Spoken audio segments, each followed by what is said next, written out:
आज के बच्चे कागजी कश्तियों को पानी में बहाने, खिलौनों से दिल बहलाने या फिर तितलियों के पीछे दौड़ने या रेत के घरौंदे बनाने वाले बच्चे नहीं है। ये हमारा वक्त था।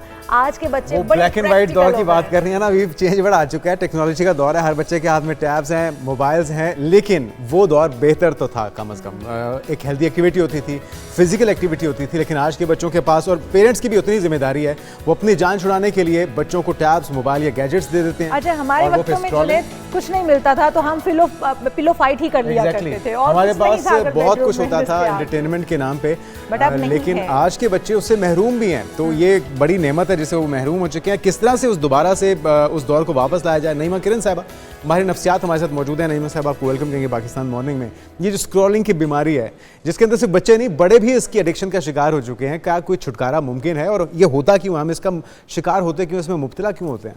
पहले तो मैं थैंक यू कहना चाहूँगी कि मुझे शो में बुलाने के लिए।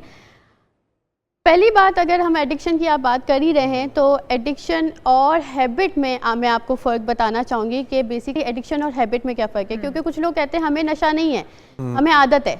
तो आदत और नशे में क्या फ़र्क है? आदत है जो हम मामूली तौर पे डेली की रूटीन में कर रहे होते हैं, जैसे कि ब्रश करना है, डेली हम ब्रश कर रहे हैं। अब वो कब कर रहे हैं, कितनी दफ़ा कर रहे हैं, वो सब हम तय करें, हमारा अपना कंट्रोल है उस चीज़ पे। नशा जो होता है ना, उस पर हमारा कंट्रोल नहीं होता। हम उसको हटाना भी चाहें, रोकना भी चाहें, तो हमारी हेल्थ खराब होना शुरू होती है। अच्छा। फिजिकली हम घबराहट का शिकार हो जाते हैं, हमें बेचैनी होने लग जाती है, हमें बहुत फ्रस्ट्रेशन होने लग जाती है, और जब तक हम वो चीज़ नहीं करते तब तक हमें सुकून नहीं मिलता। तो एडिक्शन सोशल मीडिया की जो आदत है, स्क्रॉलिंग, पहले वो आदत से स्टार्ट होती है और फिर आहिस्ता नशे में ट्रांसफर हो जाती है। अच्छा, अब बच्चों को हम जब मोबाइल या टैब्स देते हैं तो हम बहुत सारी अपने अंदर ही वो सोच लेते हैं, वजूहात बना लेते हैं कि माँ बहुत बिजी है, बाप के पास टाइम नहीं है, या हम बाहर उसको एक हेल्थी एक्टिविटी दे नहीं सकते, तो इसलिए ठीक है बच्चे ने कुछ तो करना है और बच्चे के पास एक अच्छा टाइम गुजारने के लिए फ़ोन, टैब्स या इस तरह की स्मार्ट डिवाइसेस मौजूद हैं, और वो फिर स्क्रॉलिंग शुरू करता है। और वो जो आप बात कर रही हैं कि आदत और उसके बाद आदत से एडिक्शन बन जाती है, नशे की लत लग जाती है उसको। इसको अगर हम इसके साथ बीमारियों को या फिर उसके साइड इफेक्ट्स को करने लग जाएं कि कितने साइड इफेक्ट्स हैं वो हम काउंट करने बैठ जाएं, तो क्या कुछ होता है? क्योंकि एक तो कहा जाता है कि डोपामाइन जो है वो बहुत ज़्यादा आपके बनना शुरू हो जाते हैं, निकलना शुरू हो जाते हैं माइंड से आपका, उसके बाद आपका स्लीप पैटर्न और आपकी नींद ख़राब होती है, बच्चे साइकोलॉजिकल एक ट्रॉमा का शिकार हो जाते हैं। और कौन कौन सी इसमें हम चीज़ें हम हाईलाइट कर सकते हैं जिसका बच्चे शिकार होते हैं या बड़े भी हो सकते हैं? एक्चुअली होता क्या है, सबसे पहले तो मैं ये बताऊंगी कि ये होता कैसे ना।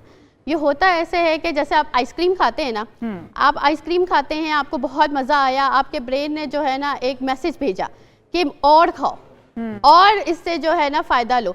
तो इसी तरह से जब रील्स देखने लग जाते हो आप, शॉर्ट वीडियोस देखने लग जाते हो, अब वो 1-2 मिनट की वीडियोस है, इतना टाइम नहीं लेगा। तो जो शॉर्ट वीडियोस हैं, रील्स हैं, ये जब आप देखने लग जाते हो ना तो आपको मज़ा आने लग जाता है। फिर आप कहते हो कि एक से एक वीडियो में देखता, फिर आप इसी तरह से आपकी स्क्रॉलिंग की आदत बढ़ती है, एंड देन आपका टाइम उसमें मुस्तकिल लगता है। ये तो समझ में आ गया, लेकिन इससे पीछा कैसे छुड़ाएं? पहले मैं ये तो बता दूं कि अफेक्ट क्या रहा है। अब बच्चे अगर इस चीज़ को यूज़ कर रहे हैं ना, पहले तो बात ये है कि पेरेंट्स का कोई नज़र नहीं है। अब क्या क्या कंटेंट आ रहा है कुछ नहीं पता पेरेंट्स को। रील्स के अंदर आप इतना कंटेंट रोक भी नहीं सकते, जितना आप कंज्यूम करेंगे, जैसा भी कंटेंट कंज्यूम करेंगे वैसा आपको शो जाएगा, क्योंकि एल्गोरिदम ऐसा चल रहा है। तो अब अफेक्ट्स ये आ रहे हैं कि बच्चे ज़्यादातर फ़ोन में रहने लगे हैं। अब फ़ोन में रहने की वजह से क्या है कि जो ब्रेन डेवलपमेंट उनकी हो रही है, उसमें जो रीडिंग, राइटिंग, प्रॉब्लम सॉल्विंग, ये जो कंपोनेंट्स हैं IQ के, इंटेलिजेंस क्वेश्चन के, अगर हम ये कंपोनेंट्स देखें तो ये जो सारे कंपोनेंट्स की जो ब्रेन डेवलपमेंट है ये वहाँ पे रुकना शुरू हो जाती है। क्योंकि सिर्फ आप जो है रील्स की स्क्रॉलिंग कर रहे हो, आप डिपेंडेंसी क्रिएट कर रहे हो। अब जैसे हमारा बचपन था, हम इमेजिनरी जो है प्रिटेंड प्ले करते थे, डिफरेंट दोस्त मिल गए, जो है हम कुकिंग खेल लिया, हमने डिफरेंट गेम्स हमने खेलना स्टार्ट कर दी, वो प्रिटेंड प्ले हमारा होता था, हमारी अपनी उसमें इमेजिनेशन होती थी, हमारी उसमें अपनी क्रिएटिविटी होती थी, उसमें हमारी प्रॉब्लम सॉल्विंग होती थी, और उसमें हमारी सोशलाइजेशन भी हो रही होती थी। अब आप ये देखें, जो ऑनलाइन बच्चा ये सारा कुछ वो पोइम्स देख रहा है, चीज़ें देख रहा है, और पोइम्स में भी आप अगर देखें कोको मेलन टाइप की अगर पोइम्स हैं जहाँ पे सेकंड्स में, मिलियन सेकंड्स में इतनी स्क्रीन्स बदल रही हैं,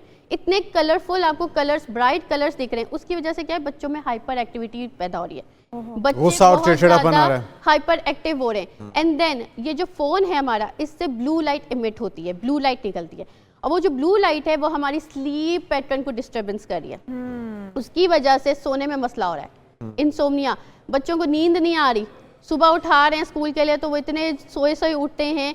मेरी अपनी छोटी बहन अभी बहरिया टाउन के प्री स्कूल में मतलब वो टीचर है, और वो मुझे बताती है कि नर्सरी का बच्चा है, प्ले ग्रुप का बच्चा है, वो सोए भी होते हैं, वो स्कूल में एक्टिव ही नहीं है, उनकी नींद ही नहीं पूरी हुई। अच्छा, लेकिन माएँ जो कहती हैं कि जब हमें कुकिंग नहीं करने दे रहा, हमें काम नहीं करने दे रहा, किसी से बात कर रहे हैं, कोई मेहमान आ गए हैं, उन्हें टाइम नहीं देने दे रहा, तो हमारी मजबूरी है, हम बच्चों को मोबाइल दे रहे हैं, ऑल्टरनेटिव वे क्या हो सकता है, क्या करें फिर ऐसी माएँ? इसका देखें ऑल्टरनेटिव वे ये है कि आपको पता ही है जैसा कि बच्चे जो हैं वो ऑब्जर्वेशन से सीखते हैं, बच्चों ने अपना रोल मॉडल अपने पेरेंट्स को बनाया होता है, वो जो उनके बड़े होते हैं तो उनको वो ऑब्जर्व करके देखते हैं।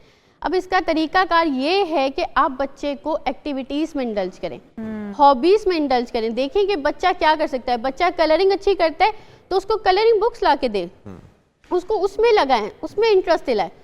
ये इसका कोई हल नहीं है कि आप जो है टीवी लगा दें, फ़ोन लगा दें, वो फ़ोन जो है वो फ़ोन यूज़ कर रहा है, टीवी पे क्या देख रहा है वो आपको नज़र नहीं आ रहा, लेकिन आप कह रहे हैं कि ये काम नहीं करने दे रहा, बात नहीं करने दे रहा। आप बच्चे ना तवज्जो मांगते हैं। अच्छा, आप हम ये कहते हैं यहाँ पर हम ये कहते हैं कि हमारे नईमा के बच्चे जो हैं वो पैदा होते ही, जो सबसे हमारा छोटा बच्चा है ना, हम कहते हैं न्यू बॉर्न बच्चा, वो भी उसको भी पता है कि फ़ोन क्या है, उसको भी पता है कि टीवी क्या है। तो क्या इसकी क्या वजूहात है? हम कहते हैं बच्चे बहुत एडवांस पैदा हो रहे हैं, ऐसा है, या फिर माएँ जो प्रेगनेंसी में कर रही होती हैं बच्चों को भी वही शौक पैदा हो जाते हैं, टीवी स्क्रीन के साथ चिमटे रहना अगर माओं का, तो कहा जाता है ना कि अगर कुरान पाक की तलावत करी तो बच्चे का शगफ भी वही होता है, शौक भी वही होते हैं। अगर माँ बहुत ज़्यादा मैथमेटिक के क्वेश्चंस सॉल्व कर रही है तो बच्चे का मैथ बहुत अच्छा होता है। तो हमें अपने बच्चों को किस तरह से फिर, जब माएँ हैं उनको क्या किरदार अदा करना होगा? क्या प्रेगनेंसी में भी असरअंदाज होती हैं ये चीज़ें बच्चों के ऊपर, और बच्चों का शौक और बच्चों की इंटरेस्ट डेवलप होते हैं, या फिर ये पैदा होने के बाद ही है? क्योंकि हमारा जो बच्चा पैदा होता है उसको भी पता है कि आजकल क्या है टीवी। देखिए, प्रेगनेंसी के दौरान बिल्कुल बच्चा माँ को ऑब्ज़र्व कर रहा होता है, सुन रहा होता है, बहुत सारी जो नॉइज़ी चीज़ें होती हैं वो बच्चे को भी डिस्टर्ब करती हैं, बच्चा बिल्कुल ये चीज़ें ऑब्ज़र्व कर रहा होता है प्रेगनेंसी के दौरान। लेकिन इसका हम ये पूरा ये नहीं कह सकते कि जो प्रेगनेंसी के दौरान माँ ने किया वही जो है वो बच्चे पे आ रहा है। आजकल के बच्चे एडवांस इसलिए जो हैं वो पैदा हो रहे हैं क्योंकि अब चेंजेस आ रही हैं, एवोल्यूशनरी चेंजेस आ रही हैं। हमारे टाइम पे हमारे पेरेंट्स इतने अप टू डेट नहीं थे, तो ऑब्वियस सी बात है हमें उस तरह की जीन्स नहीं मिली। अब हमारे जो बच्चे आगे हो रहे हैं, हम क्योंकि अप टू डेट है तो हमारी जीन्स आगे उनको ट्रांसफ़र हो रही हैं, हमारी इंटेलिजेंस उनको ट्रांसफ़र हो रही है, तो वो जो ट्रांसफ़र हो रही है उसकी वजह से वो अप टू डेट होकर आ रहे हैं। वो तो ठीक है, नो डाउट बचपन से बच्चे को पता होता है, लेकिन बच्चे को सिखाना हमारा काम है। अगर हम ही बच्चे के सामने फ़ोन में लगे हुए हैं और बच्चा हमसे तवज्जो मांग रहा है, बच्चा खेल की चीज़ें ला रहा है और हम कह रहे हैं कि नहीं नहीं हटो, अभी मैं फ़ोन देख रहा हूँ या फ़ोन देख रही हूँ, नहीं नहीं हटो, तो बच्चा ये चीज़ नोट कर रहा होता है। ठीक है, और अच्छा, आप बात मुकम्मल कर लीजिए। इसी वजह से जो है बच्चे को ये माइंड में आ जाती है बात कि फ़ोन यूज़ करना ऐसे कोई बुरी बात। अच्छा, अब जिस तरह टेक्नोलॉजी का दौर है, एआई का दौर है, अब तो असाइनमेंट्स भी जो बड़े बच्चे हैं 10-12 साल के या उससे कम भी, उनको काम मिलता है, उनको टैब्स की, मोबाइल्स की ज़रूरत पड़ती ही पड़ती है। तो क्या कोई टाइम फिक्स कर देना चाहिए और उसमें उनकी मॉनिटरिंग करनी चाहिए, या बिल्कुल कितनी एज तक टैब या मोबाइल्स के करीब भी नहीं आने देना चाहिए, वो ज़हर कातिल होगा?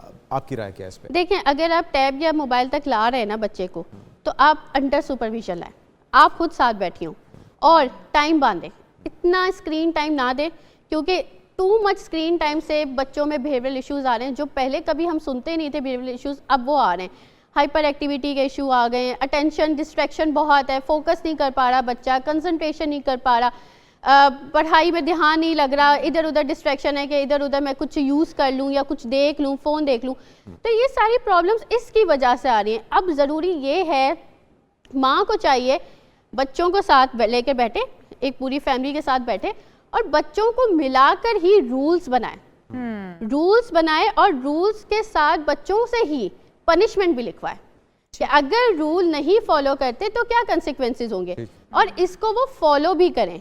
एंड देन अगर माँ बाप चाहते हैं कि बच्चे ज़्यादा फ़ोन यूज़ ना करें, तो फिर आप भी जब बच्चे सामने हों तो फ़ोन यूजेज को लिमिट में रखें।